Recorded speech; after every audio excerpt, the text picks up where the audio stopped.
So my name is Josh Phillips. I have a surprise guest who did not show up in the schedule. His name is Michael Donnelly.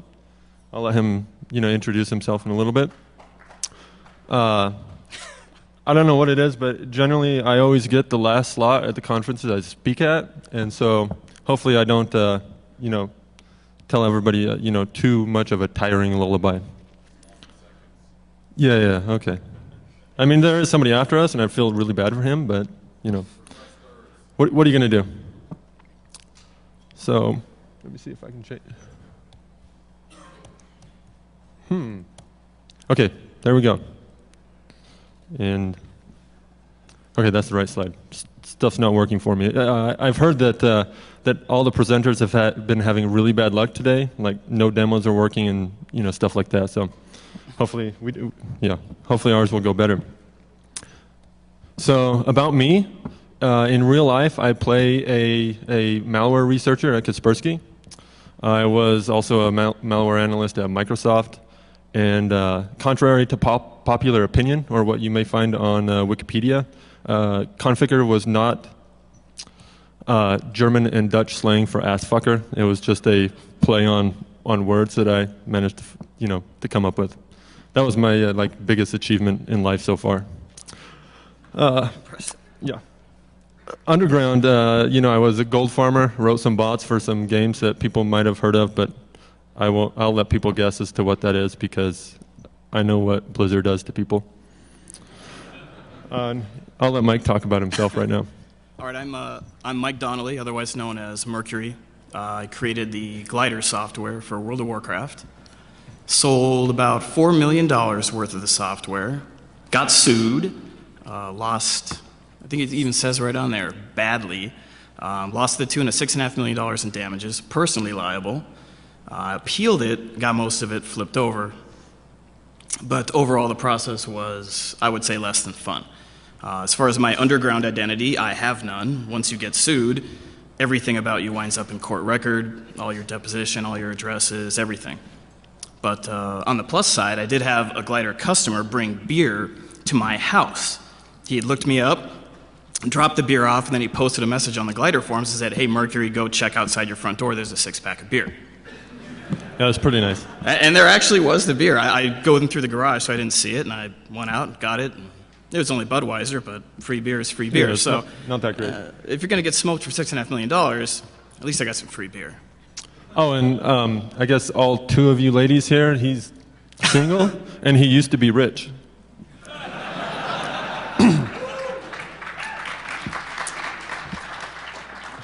Yeah, okay, go ahead, I am married, but yeah, so I'm not so lucky.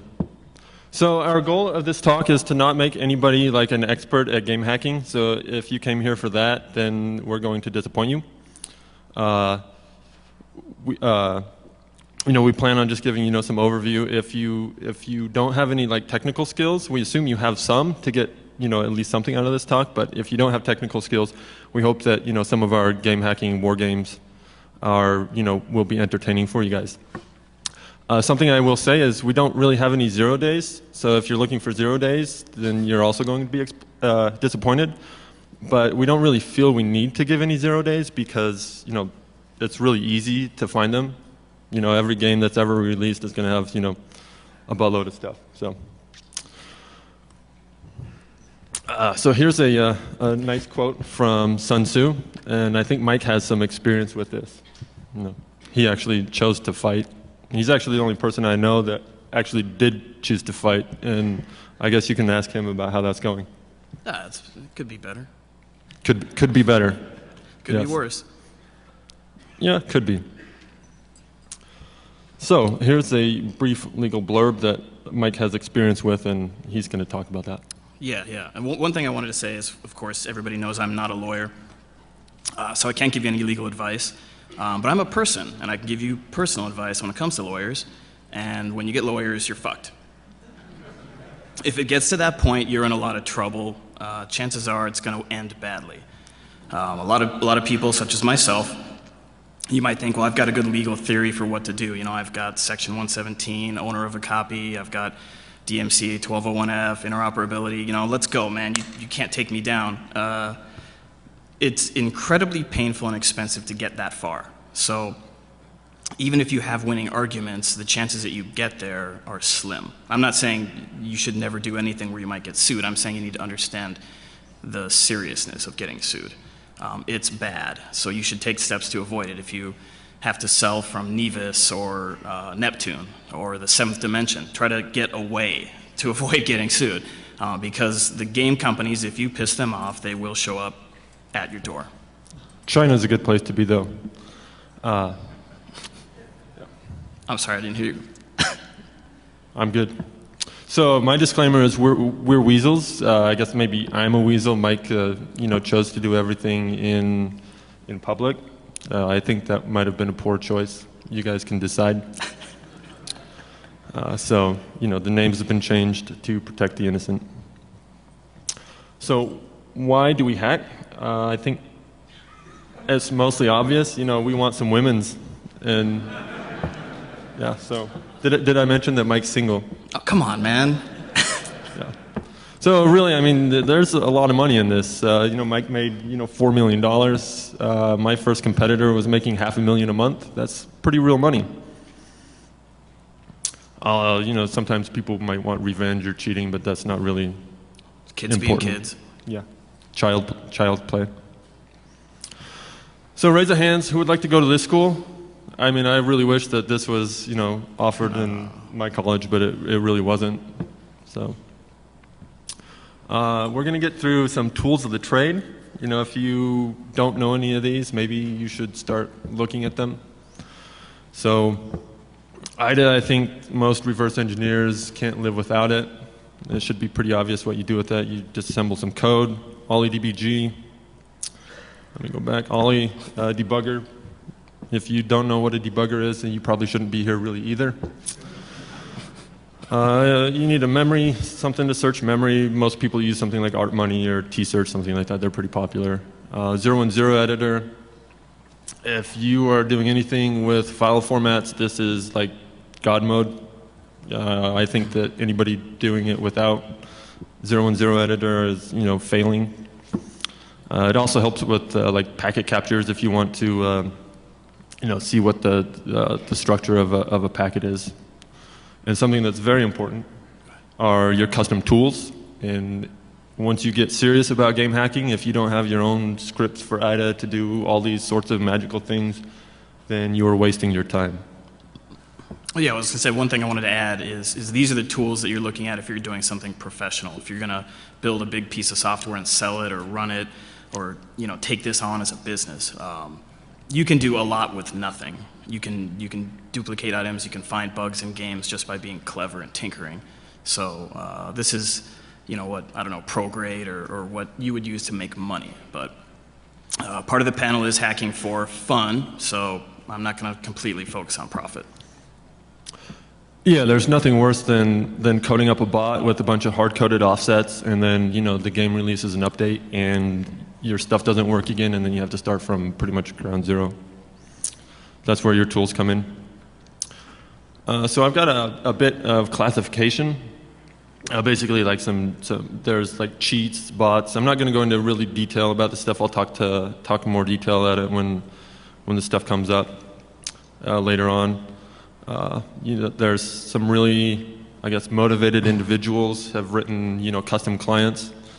One of my competitors in China wrote a custom client for World of Warcraft and pretty much destroyed us.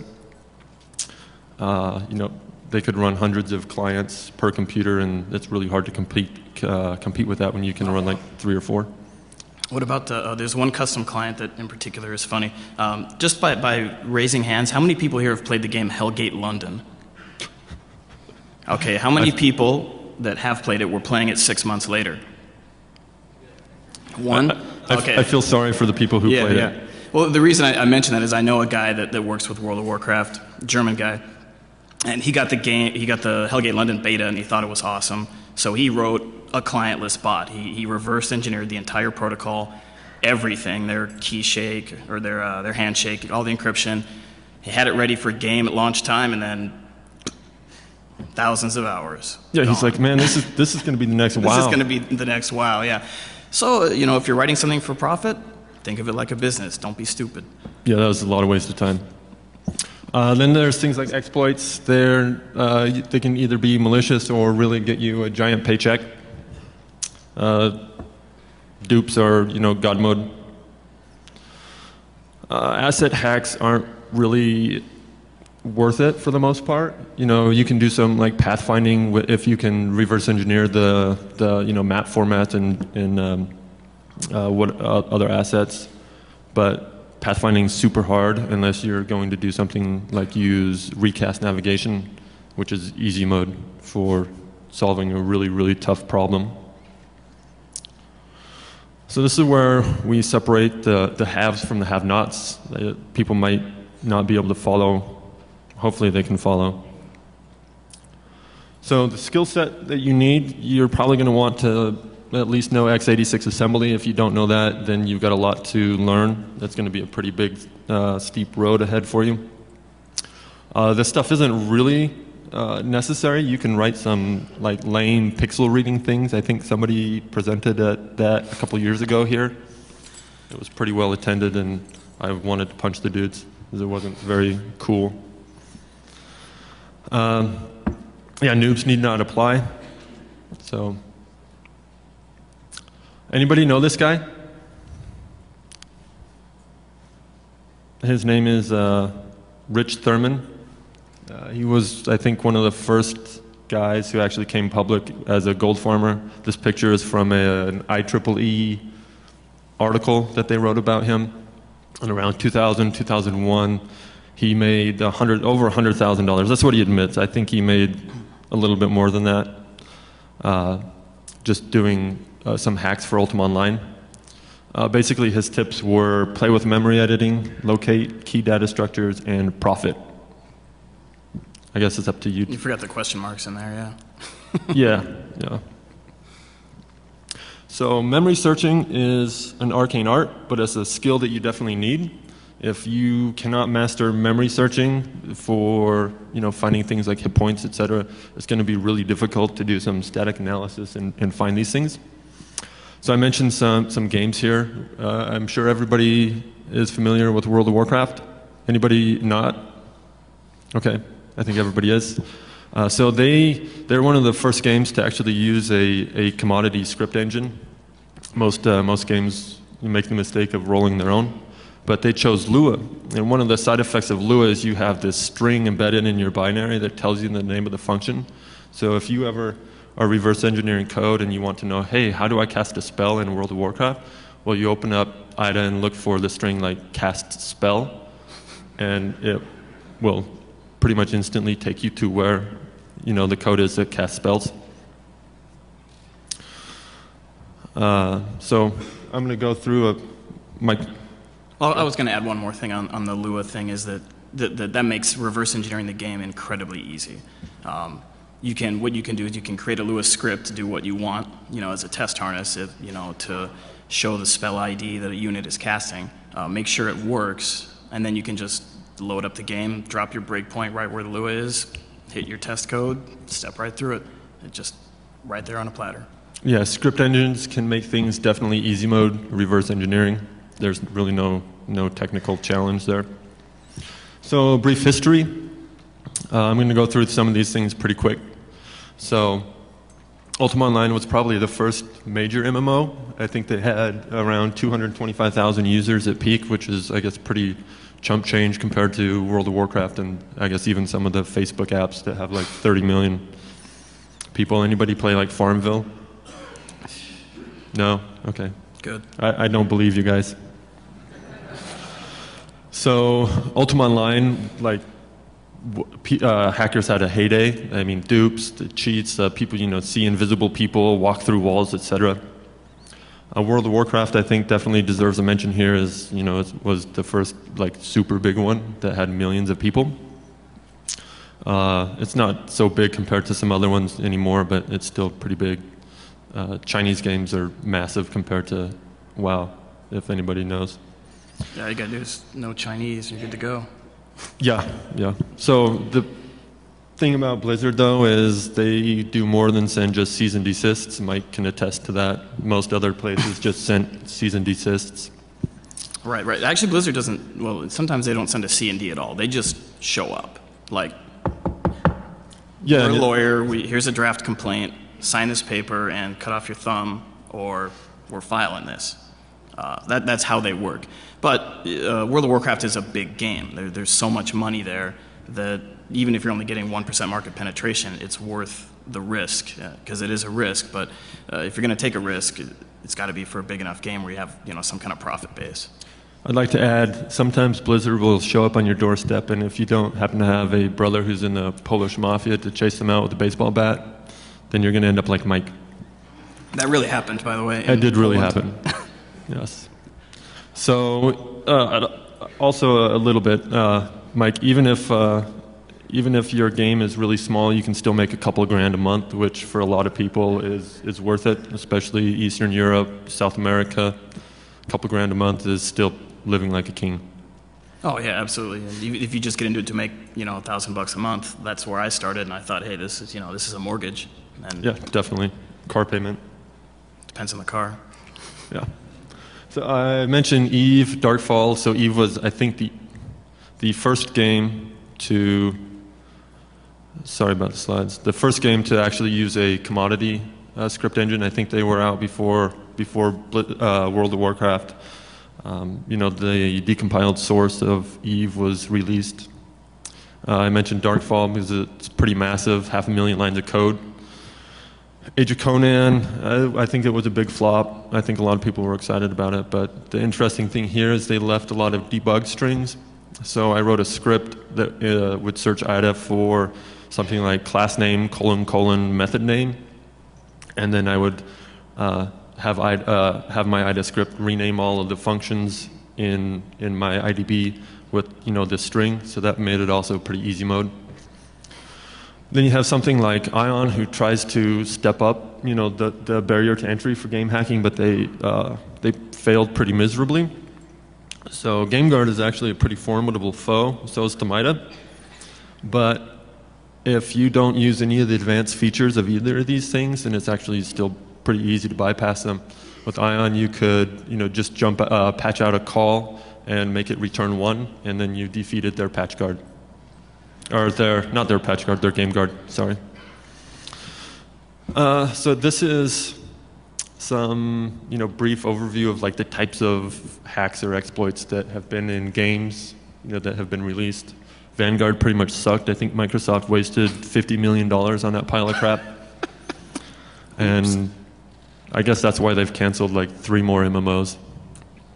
They're probably afraid. So it's like superpowers. Speed hacks have been around in every game imaginable. They're still available if you know how to do them in World of Warcraft, for example, for anybody who's interested. I'll be in the QA room.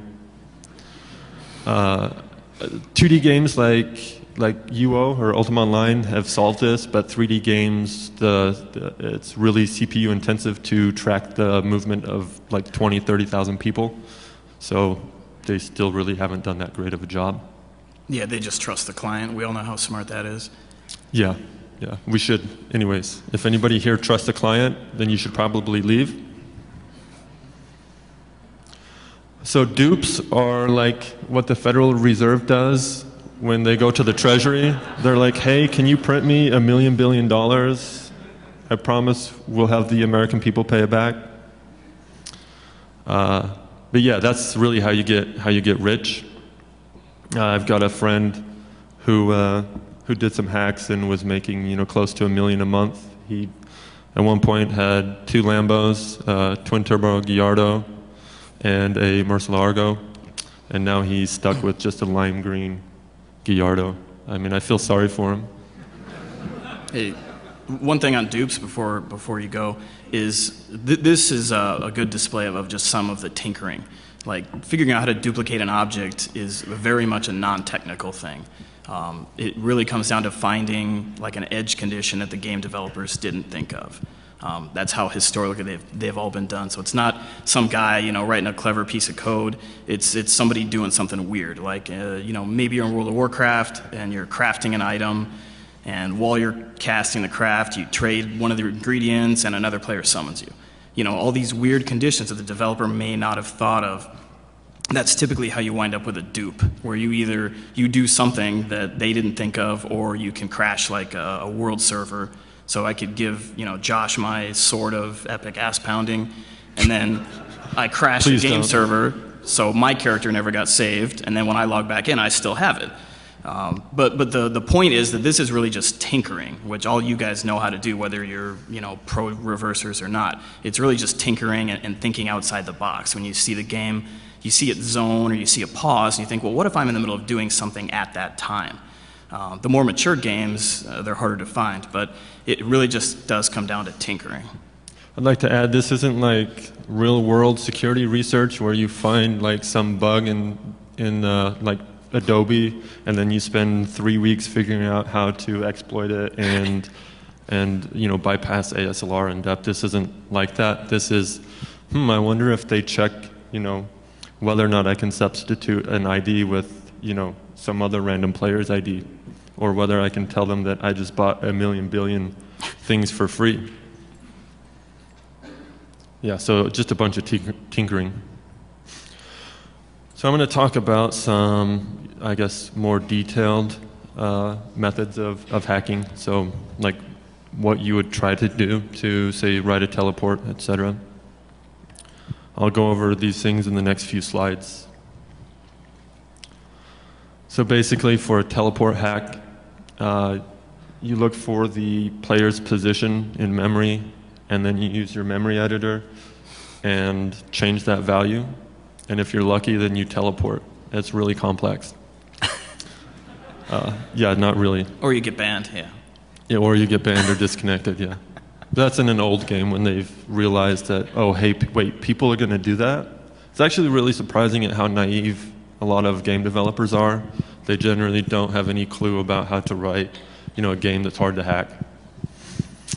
So you can go into more difficult ways. If your game is more mature, like World of Warcraft, that's had to deal with this stuff for, I guess, 7 years, and they still haven't done it correctly, then you have to modify like movement packets and forge the the timing, stuff like that. Yeah, the timestamp. It gets more complex, but it's still doable. Speed hacks, again, you can get these off the shelf that will work with every game, and if you're lucky, then it still works with your game. And I don't know what squeezing network code means. I didn't write that. Sorry, that's mine.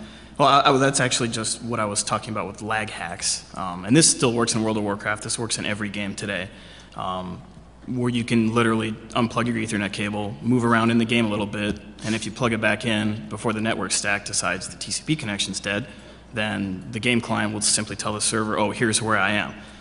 It's dealing with their congestion code. They have to accept some latency.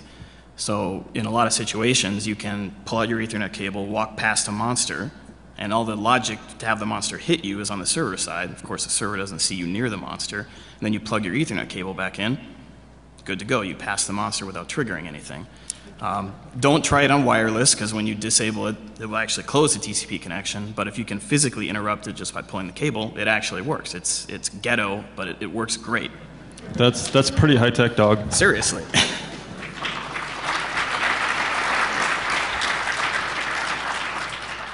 Dude, that's kind of lame. I think you're going to mention this, but that was used to get a lot of chests in various dungeons. In World of Warcraft, they're the 5-man dungeons, and you could kind of eke your way along deep into a dungeon just by lag hacking past the monsters to get to a chest. And then you just loot the chest and exit instance and money. You're elite, dude. And that's why there are no more chests and instances anymore. Yeah. I know who's responsible for that. So dupes, anybody don't know what a dupe is? Basically, you duplicate something and you get a million billion of it, or something like that. Basically, this is like the key to making a lot of money, and this is how my friend with, my poor friend with the Lamborghinis, this is how he got them. And it took, the game that he was targeting like almost a year before they figured out how to deal with this stuff. They're like, I think we have a problem in that, gold is really available to everybody now. Nobody has to work for it. I wonder what happened. Yeah. Oops. Yeah. Yeah, like I said, these game developers are pretty naive. They're like, wow, these guys are good at playing my game.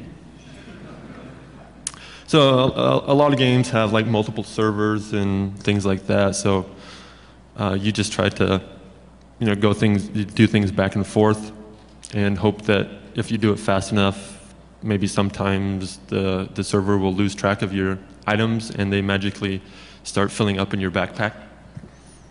Or like in a game where if you can die and like your items go on your corpse, you have your friend go loot your corpse before his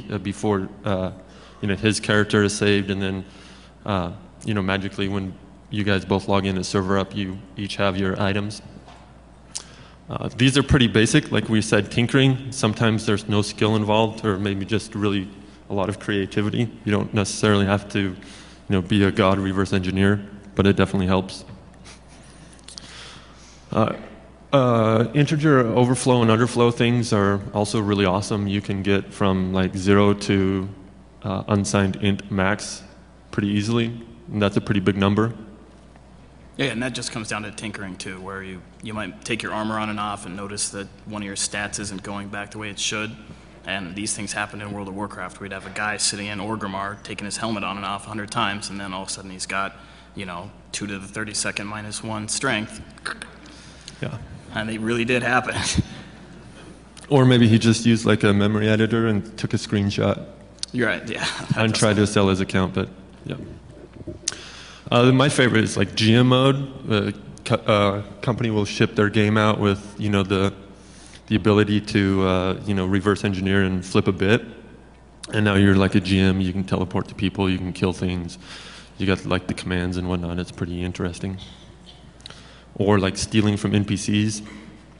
Age of Conan was one that was really rife with vulnerabilities. You could, for example, kill a GM. I don't think they were very happy. Yeah. Well, that was the source player ID thing, right? Yeah. You just tell the game that I'm this GM and I just died. Right. Yeah. Like each packet coming up, like you would say, I'm going to sell this item, and your player ID was in there, like kind of like a source address, and somehow the game server would believe you if you said you were someone else. You're like, no, I'm so and so, and I'm selling this. Oh, okay. And that's just basic tinkering. Yeah. Did I say that game developers are naive? I mean, they work hard, but... So UI hacks are pretty much worthless unless you want to zoom out really far. That's pretty much what you're going to get from UI hacks. Maybe you can get like ghost mode where you can fly around the world and you stay still, but it's not very beneficial. Well, yeah, you can also do the wild language translation, because they had the thing where Alliance players couldn't understand what Horde players were saying. So that was all client side, so the actual text from the opposing player was sent to the client. It would just choose not to display it. So it's actually a pretty easy hack to see it, but it's not really marketable. I don't know who's going to pay for that. Yeah, good luck selling that, but it's not very powerful. Wow, you can talk to humans if you're an orc. Ooh. I'm in your base killing your mans. It's dudes. Dudes? No, it's mans. It's mans. I'll look it up later. I don't believe you. I don't believe you. I really don't care. I don't, So this is, I guess I'm going to tell you exactly how to write a teleport hack. So, okay, I didn't hear you, whoever that was. So the easy way to do a teleport hack is you're going to have to like find the player position in memory, use write process memory to overwrite that, and then you'll teleport. I pretty much said that again, so this kind of repeat. You can also, if you know, like in the code where it's responsible for updating your player's location, you can call that directly with some functions. Is there teleport spell? Maybe there's a Lua function called cast spell, and it takes some parameters like the location you want to teleport to, and the server doesn't verify that you are a mage and you're a warrior and you just cast a spell. Right, that's basic tinkering. It's not going to work today, but that kind of stuff is out there, and poking and prodding at it is actually pretty fun to find. Yes, it definitely worked in some games.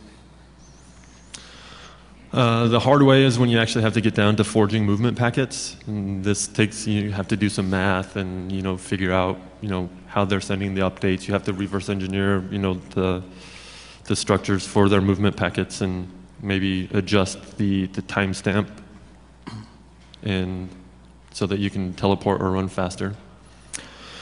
Logic attack, this is what we were talking about in Conan thing, yeah. In Age of Conan.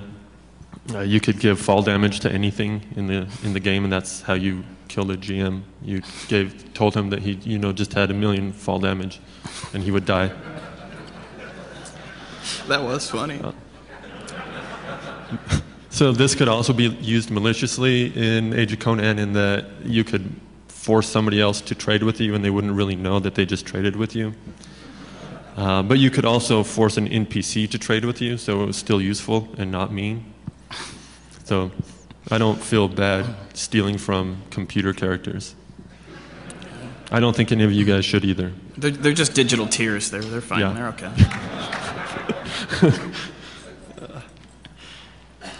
All right, so item dupes, basically you exploit. I talked about this before. I'll say that server line issues. Age of Conan had some zoning. EverQuest had zoning. Final Fantasy XI had zoning. Ultima Online just had these server lines where if you cast a spell on one side and crossed the server line and you were fighting somebody, then you were fucked. Repetition attacks, I talked about. You just basically move things back and forth from, say, a trade window to your backpack 1,000 times a second. I mean, most people should do that, right? By hand. Yeah, and the server eventually loses track of stuff and they start filling up in your backpack.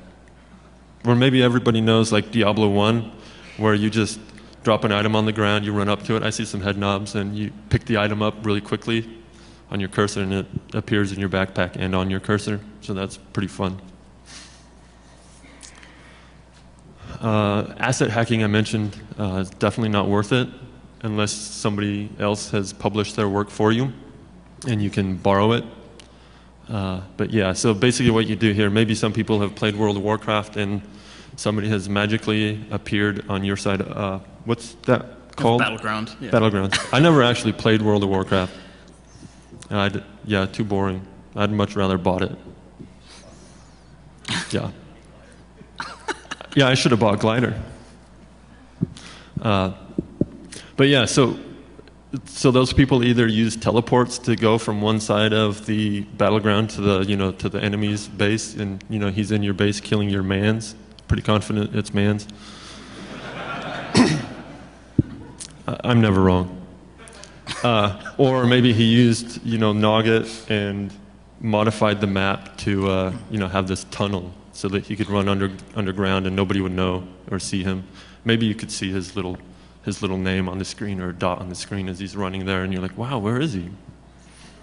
Yeah. But otherwise, it's not worth it. They're really complex. Game hacking 420. Real profit is definitely dangerous. A quote from Machiavelli. You can get sued, I think. Yeah. So you can have a ghetto bot. I think somebody talked about one a couple years ago. I wanted to punch him. It wasn't very interesting. Basically, you do pixel reading or something with like AutoIt, and there's really no RE reverse engineering required. You just like read that your hit points are red when they're full and they're not red when you're dying, and you make it send some keystrokes. It's very limited scope, but most likely you're not going to get detected, and detection is something that is not your friend. Actually, real quick, just by show of hands, does anybody know why detection is so bad? I mean, you all understand this, right? I don't want to gloss over client-side detection. Everybody appears very wise in regards to detection. We don't really care what you say. Okay, we can't really I hear heard you. that. Well, I care. I'll go over just real quick. Obviously, the game manufacturers don't like everything we're talking about, hence the lawsuits. So what they do is they try to detect your software in the game, and if they do, then they ban you. If you're just doing this for fun, it's, you know, hacking around, you know, tinkering, you lose your game account, it's not a big deal. If you have 100,000 customers, that is a big deal, because then all your customers are banned and then you're fucked. So avoiding detection is really important. Well, we're going to get into that a lot more later, but client-side detection of your software is very important. Yeah, also, I'll say, does anybody ever wonder why, you know, it takes like 3 months for a ban wave to happen? That's because when you ban like 50,000 accounts every week, then those people who are rebuying those 50,000 accounts never actually rebuy them again because it gets expensive. But if you do it every 3 months or every 4 months, they will actually go buy the accounts back. So it's actually, you know, profitable for, you know, the game company to say, oh, hey, let's, you know, we've detected these guys ever since they, you know, turned on Glider, but we're not going to detect them yet because we know that if we ban them too soon, they won't give us $50 more. It's true. So we got some code injection. Is basically you inject some assembly code to do some small thing, like maybe some crappy RPC thing, remote procedure call. Your attack surface is a little bit higher. I mean, you can really easily detect that, and then you have something like DLL injection, where you've got some pretty big blob of code written in a high-level language, like C or C++. And it's really easy to detect that, and so you get into this game where now you write this, you know, DLL loader that fixes all your imports and stuff like that, and it gets really complex, and you're still pretty easy to detect. Or you can go to the network or packet level and do some really good work, like reverse engineering the network protocol, which is very time consuming. I think there are very few games, well, maybe there's a lot of games that have complete you know, analysis on this, but it's still not easy to do. Or you can go write your custom client if you think that you're really good. Not many people think that they're that good. It takes a lot of time. But He thinks he's that good. that guy does? Oh, the guy leaving? Yeah. No. Oh, damn. I didn't think I was that boring. Sorry, guys. But if you write a custom client, if you're at that level, then you're probably going to make a lot of money. Like the guys that destroyed me, I think we're probably making at least a couple $100,000 a month. Yeah. Right, and writing a custom client isn't something you're going to sell. This is, you know, gold farming, real money transactions. So you're writing a custom client so that you can have your partner run 10 million instances of the game on a server farm. If you don't have a custom client, that's way too much 3D rendering, but if you can just take the game out of the equation, just don't render anything. Yeah. So it's all a matter of scale for gold farming at this point. Yeah, you go from like 2 or 3 clients per computer to 200 or 300. So it's pretty big scaling. Here's where we get into some anti-cheat stuff. This stuff gets difficult sometimes. I can't emphasize enough that it's very important to not be detected, as then you lose. All right, yeah. What I want to talk about on this is not so much the technical aspects of detection, but how you approach this strategically. This isn't in the book on MMO hacking. I think there's a book. There is a book, one of right? my friends wrote it. Yeah, I think it was written by the guy that was eliminated by Warden first. Something like that. So this isn't in the book. But strategically, what you're looking at is you have 2 main things to worry about with your software. You have the attack surface, which is how hard your software is to detect. And that's going to work in a couple ways because it also is going to make detection code bigger. Secondarily, you have what I'm just calling intelligence, which is how much of what they're doing that you know. How good is your understanding of their detection code? Because it's very important. If you don't know what they're doing, if you don't know how any of it works, how are you going to keep from being detected? And they work together such that if your attack surface is very big, it's going to be really hard to tell what they're doing because the effort that they have to take is so minimal. If they can write 1 line of code to detect your bot, you know, you're never going to find it when they do. I don't show that code yet. All right. Sorry. I'm real close, though. The only other thing with attack surface is that, of course, that's a constraint on your features.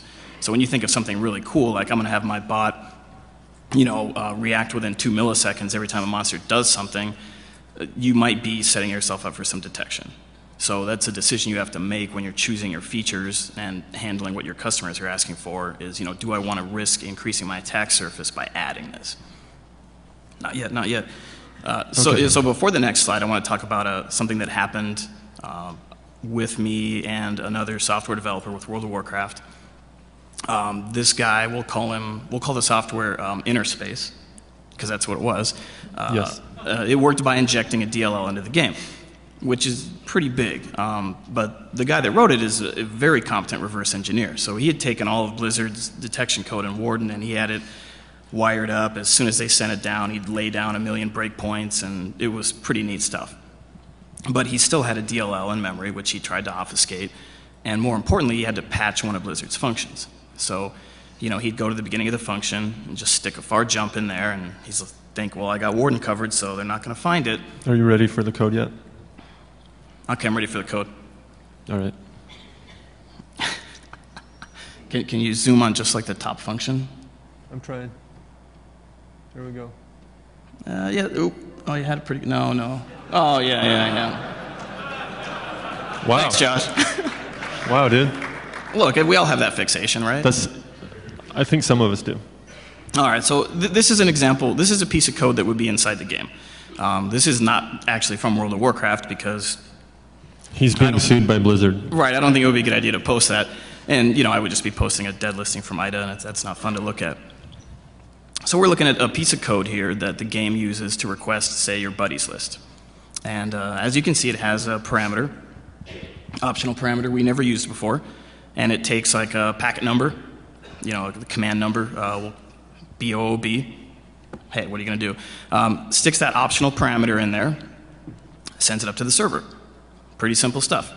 So the way that code used to get called, scroll it down a little bit to the 2-line comment. As you can see where it says old code, ask for buddies list, just pass in 0 for the optional parameter we never used before. So one day Blizzard says, you know what, we're going to get this guy, we're going to find his patched function, and they change that call to the little sample code there. Well, this is again slightly paraphrased. They load up a register and then do some math on it so that IDA won't see another reference to that function. Then they reach into the function that's being patched, pull the first byte of their own code, and send that as the optional parameter we never used before. So what this is doing is just sending up 1 byte of their own code every time they make that request. And of course, on the server side, they just comb through it, find the E9, gone. What's interesting is in the software here, you don't see anything like an if this guy is a bot, then tell the server. You just see, we'll just grab this byte and send it up. And it's a tiny piece of code, and it doesn't even change the underlying network code. There's no new parameter, there's no new nothing else. The only way you would find this is if you were somehow watching that data going out and say, oh, well, it used to always be 0, now it's E9, that can't be good, that's a far jump. So when they did this, he lost all his customers. They waited a few weeks, banned them all. And yeah, I don't know for sure because Lax hated me, but I'm pretty confident he lost a pretty hefty chunk of change. Well, yeah, I don't know how he did business-wise. Hopefully he did okay. But they did this, they just hammered him again and again with this. And I found this way after the fact. And as far as I can tell, he never found it. But it's a good explanation of how much your attack surface matters. I mean, patching one function turned into this. All right, now I'm ready for the next slide. That's it for the code. The point is that if you think you know where all the detection code is, there's always a chance it's not where you think it is. And in the case with Blizzard, they had never put detection code outside of Warden. They kept everything in this nice bucket, hide from me in Warden, and then they wised up and said, we'll just stick a little, little tiny code here, pow. So it's incredibly important, A, to stay hard to detect, because if they had, if they had to make a new kernel call or something to detect him, maybe he's running a private API monitor, not that I ever did that, and he would see a new kernel call. But because they can just get him with one move, poof. So it's really important to stay small, and it's really important to keep an eye on what they're doing. You know, building tools to monitor their systems, building tools to monitor what the data stream's supposed to look like, and then if it smells funny, maybe you have a problem. With Glider, we actually had tools that would page us. So I would, you know, if Warden updated and that, you know, it didn't look good, it would actually page me. So, you know, Warden's supposed to have 8 entry points. Oh, now it's got 9 in the vtable. It would page me, and I'd run down to the office and freak out. When he's wasted. Right. Yeah, yeah. Well, I can always just turn off Glider. Well, I'm too drunk to fix it. Glider's off for a while, you know. So there's always a way out. But it does come down to you can't be lazy. And, you know, again, I'm talking from the profit angle, not the fun angle. It's a lot of work, but it pays off. Yeah. I think we've both had a couple of like all-nighters, 36-hour shifts trying to find out what they're doing. Oh yeah, there's the Rickroll too, but I'll save that. Oh yeah, definitely. You gotta tell them about the Rickroll. Yeah, you can do it now. All right, we'll try not to bore you guys too much. At one point, Blizzard updated Warden, and they added a new scan. And the way the scan worked is it would take an encrypted string inside Warden, get a key from the server, it would decrypt the string, and then it would call get proc address on kernel 32. If I'm losing you, don't worry, it gets funny. And they would take whatever that string was, and if it resolved to a function, you know, that get proc adder liked, they would just call it with no parameters. So I was looking at this code, and you know, the game is down for a patch, so I can't see, I don't have the key to see what it's going to decrypt to. And I'm looking at it, and I'm like, well, what are they going to do? They're just going to call one kernel call, something in kernel 32, with no parameters. What's the point? And of course, if the get proc adder fails, then it just does nothing. So I sat there looking at it for hours, and I was talking to the Hellgate London smart guy, and we couldn't figure it out. So I'm like, well, let's just bring it up. So, you know, we bring it up, stick some breakpoints in, and they send the key down right away. I'm like, oh, here's the key. Let's see what the string is. So you see it, you know, it decrypts it, and it's a URL. And I'm like, what? It's a YouTube URL. All right, so they pass the YouTube URL to get proc adder. Proc adder says no, and nothing happens. So, of course, I'm like, I gotta know. So I paste it in a browser, and it's fucking Rickroll. Like, they Rickrolled me, and I don't know how many people they got. Not many. Oh, we're at 5? Yeah, bro, I think you got worked up pretty hard. We're almost done. Anyway, that was epic, you know, and it was really well done. So that's all I got to say. That is the most epic Rickroll ever. Yeah, I think so. Yeah. Oh, yeah, we are pretty much done, aren't we? I don't know if we're going to make it through in 5 minutes, though, but we'll try. So I'll go quick. So there are some client-side things that can be pretty powerful. They can use packers like Thamina, I won't say that word. Obfuscation. Thank you very much. Dudes. Yeah. The biggest thing that you have to worry about if you're really professional in this is server-side data mining. So they can some analyst at Blizzard gave us a really big bone and was like, hey man, this is how I detect people. I just write some SQL queries and I walk in the next morning and I ban people. And we're like, well, thanks for telling us that. I mean, now we can modify our stuff, but I don't think he realized that. I think he was just trying to be cool. So you have things like that are both client and server side, and basically what these things are like command and control things that botnets use. You send your game client, in this case 10 million World of Warcraft customers, this blob of code that they're going to execute and trust on their machine. Oh yeah, this is like a botnet and malware to detect a bot. Yeah, it's pretty funny. A little irony there. Yes. So Punkbuster, I won't go through, well, I'll go through this story. Oh, okay. So Punkbuster basically looked for strings to ban people. I mean, they could be strings or they could just be some binary data. A lot of the times it would be strings like a window name. And this group discovered that. And they're like, hey, I don't like this clan that always beats me. And so what I'm going to do is I'm going to go into their IRC channel and I'm going to send some strings to all of their members. And then I'm going to go back in game and watch them all get banned for cheating. Yeah, it worked, yeah. Of course, Punkbuster was like, no, that's not how it works. But it really worked that way. Yeah. Yeah, just skip to the D3. All right. Well, this is where you get into money. If you're not an expert by now, I hope you guys are all experts. Then, yeah, we're going to skip this a little bit. We've got 2 minutes, I think. Yeah, there's one thing that came under development before Yeah, Oh, yeah. this one. This was released last week. This is Diablo This is 3. the Diablo 3 auction house. How many of you guys have seen this news about the RMT?